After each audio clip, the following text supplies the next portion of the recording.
9월 26일 월요일 오늘의 말씀은 창세기 28장 1절에서 9절 말씀입니다. 이삭이 야곱을 불러 그에게 축복하고 또 당부하여 이르되 너는 가나안 사람의 딸들 중에서 아내를 맞이하지 말고 일어나 밧단 아람으로 가서 내 외조부 부두엘의 집에 이르러 거기서 내 외삼촌 라반의 딸 중에서 아내를 맞이하라. 전능하신 하나님이 내게 복을 주시어 내가 상륙하고 번성하게 하여 내가 여러 족속을 이루게 하시고 아브라함에게 허락하신 복을 내게 주시되 너와 함께한 네 자손에게도 주사 하나님이 아브라함에게 주신 땅 곧 내가 거류하는 땅을 내가 차지하게 하시기를 원하노라. 이에 이삭이 야곱을 보내매 그가 밧단 아람으로 가서 라반에게 이르렀으니 라반은 아람 사람 부두엘의 아들이요 야곱과 에서의 어머니 리브가의 오라비더라. 에서가 본즉 이삭이 야곱에게 축복하고 그를 밧단 아람으로 보내어 거기서 아내를 맞이하게 하였고 또 그에게 축복하고 명하기를 너는 가나안 사람 딸 중에서 아내를 맞이하지 말라 하였고 또 야곱이 부모의 명을 따라 밧단 아람으로 갔으며 에서가 또 본즉 가나안 사람의 딸들이 그의 아버지 이삭을 기쁘게 하지 못하는지라.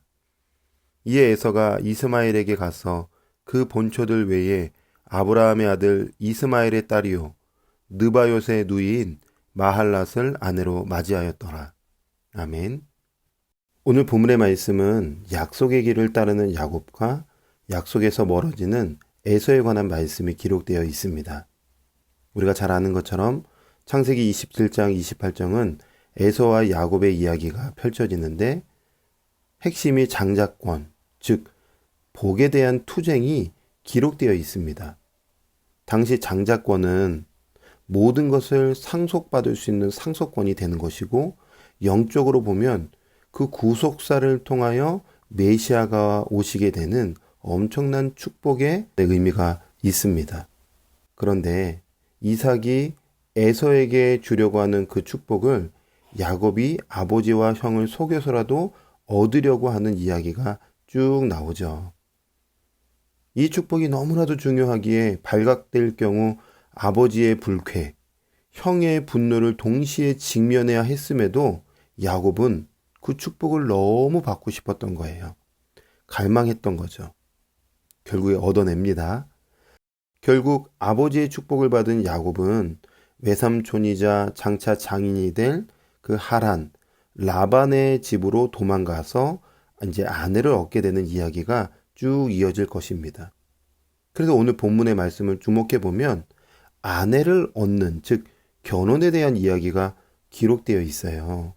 얼핏 보면 이삭의 아들들이 어떤 아내를 맞이할 것인가 이렇게 보여지지만 이 안에는 굉장히 중요한 의미가 담겨져 있다는 것을 알 수 있습니다. 1절부터 보시면 이삭이 야곱을 불러 그에게 축복하고 또 당부하여 이르되 너는 가나안 사람의 딸들 중에서 아내를 맞이하지 말고. 이삭이 야곱을 축복합니다. 그리고 당부합니다. 무엇을 당부할까요? 야곱아, 너는 가나안 사람의 딸과 결혼하지 말아라. 이렇게 당부를 합니다. 특별히 가나안 사람과 결혼하지 말라고 당부해요.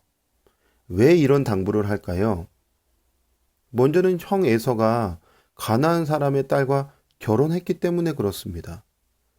창세기 26장 34절에 보면 에서가 40세에 헷족 속 부에리의 딸 유딧과 헷족 속 엘론의 딸 바스맛을 아내로 맞이하였더니 그들이 이삭과 리브가의 마음에 근심이 되었더라.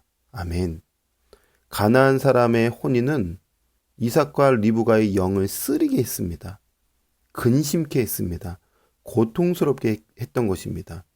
자, 그럼 우린 질문이 생기죠. 아니 가나안 사람과 결혼하는 게 그렇게 큰 문제인가?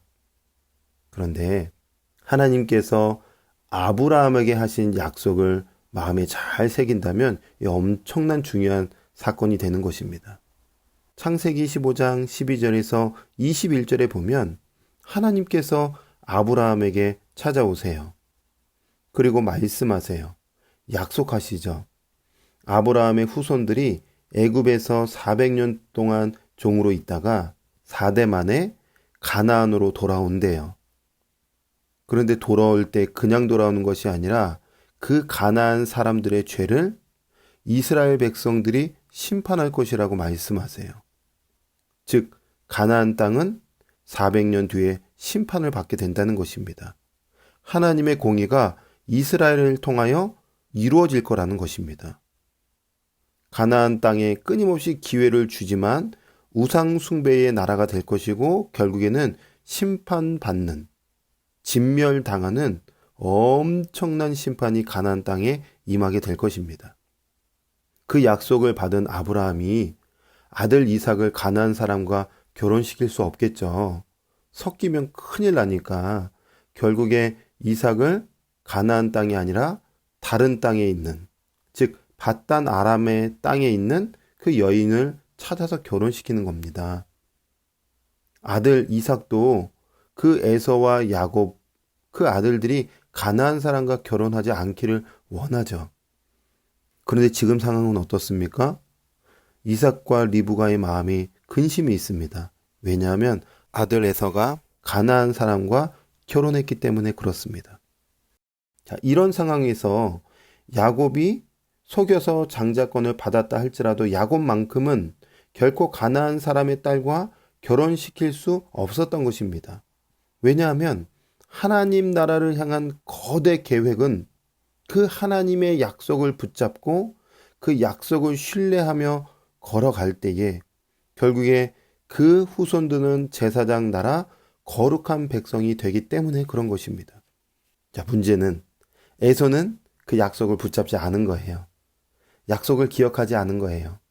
아브라함에게 하신 그 약속을 에서는 무시한 거예요. 즉 하나님에 대한 말씀, 하나님 말씀을 무시했던 거예요. 또 얼마나 이 에서가 영적으로 무지했는지 9절의 말씀에 보면 이스마엘에게 가서 그 본초들 외에 아브라함의 아들 이스마엘의 딸 느바옅의 누이인 마할렛을 아내로 맞이합니다.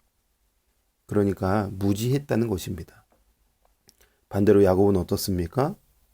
아브라함에게 하셨던 그 약속의 말씀, 축복의 말씀을 이삭이 이어받고 그 이삭이 야곱에게 전해주자 그 하나님의 말씀처럼 잘 받아들여서 순종하여 밧단 아람으로 간 것입니다. 그곳에 더 이쁜 여자, 더 멋진 여자가 있어서 간 게 아니라 하나님 말씀에 순종해서 간 거예요.